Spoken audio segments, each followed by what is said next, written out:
नमस्कार दोस्तों, स्वागत है आपका मेरे चैनल पे। दोस्तों, फ्रांस के प्रेसिडेंट के स्पेशल एडवाइजर यानी कि फ्रेंच एनवॉय इंडिया आए हुए हैं और उन्होंने कहा है कि चाइना को कश्मीर के ऊपर उन्होंने कभी भी अलाउ नहीं किया कि वे अपनी गेम खेल सके और साथ ही पाकिस्तान के साथ उनके संबंध पूरी हिस्ट्री में सबसे लो है। आज इसी के ऊपर बात करेंगे। चलिए दोस्तों शुरू करते हैं। दोस्तों, इंडिया के लिए यह बहुत बड़ी बात है कि फ्रांस ने कहा है कि उन्होंने कभी भी चाइना को कश्मीर के ऊपर कार्ड खेलने नहीं दिया, हमेशा से उनका विरोध किया है और साथ ही पाकिस्तान का भी टेररिज्म पे वे हमेशा से विरोध करते आ रहे हैं। इमैनुअल बोन, जो कि दोस्तों फ्रांस के प्रेसिडेंट इमैनुअल मैक्रोन के टॉप एडवाइजर हैं, वे इंडिया आए हुए हैं और उन्होंने कहा है कि कश्मीर के ऊपर फ्रांस ने हमेशा ही इंडिया को सपोर्ट किया है और आगे भी करता रहेगा और इस मुद्दे के ऊपर कभी भी वह गलत शब्द यूज नहीं करेगा।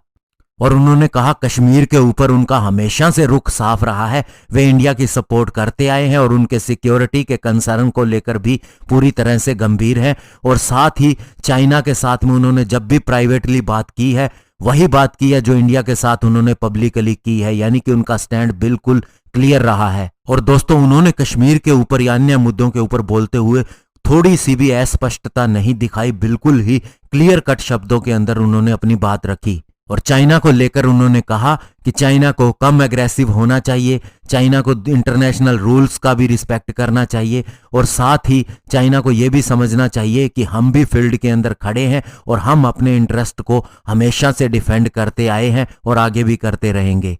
इसके अलावा उन्होंने इंटरनेशनल कम्युनिटी से ये कहा कि वे पूरी तरह से स्ट्रांग बने चाइना को रोकने के लिए और उसे अलाउ ना करें कि वह अपने ही नए प्रिंसिपल और नॉर्म्स बना ले, बल्कि हमें ऐसा फ्रेमवर्क तैयार करना होगा जिसके हिसाब से चाइना को भी काम करना पड़े।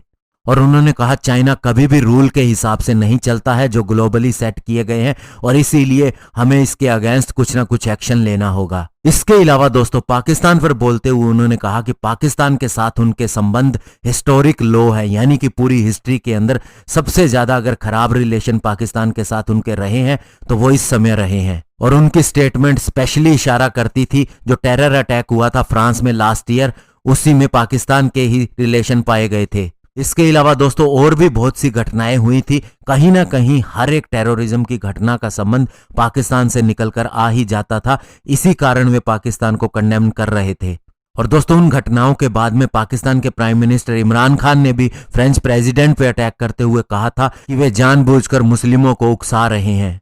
और उन्होंने इंडिया की तारीफ की कि इंडिया हमेशा से ही टेररिज्म को कंडेम करता है और हमेशा से ही इसका विरोध करता आया है और फ्रांस का साथ देता आया है। तो दोस्तों, ओवरऑल बात यह है कि फ्रांस हमारे साथ संबंध बढ़ाने को लेकर तैयार है और साथ ही हमेशा से ही हमारा सपोर्टिव रहा है। पाकिस्तान को अपनी अगस्ता 90B सबमरीन को अपग्रेड करवाना है, मिराज फाइटर जेट जो उसके पास है उसे भी अपग्रेड करवाना है और अन्य उसके पास में दोस्तों जो एंटीशिप मिसाइल्स हैं वे भी फ्रांस से खरीदी हुई है। तो ऐसे में दोस्तों पाकिस्तान को उसके ऊपर कोई मदद नहीं मिलने वाली है, जबकि हमारे पास राफेल को मेड इन इंडिया बनाने का ऑफर है। और इसके अलावा दोस्तों इंजन टेक्नोलॉजी को लेके भी जो ट्रांसफर करना है या फिर यहां पर जो लोकल इंजन बनाना है उसमें भी आप देखिएगा कि फ्रांस सबसे ज्यादा मददगार हमारा हो सकता है। धन्यवाद, जय हिंद।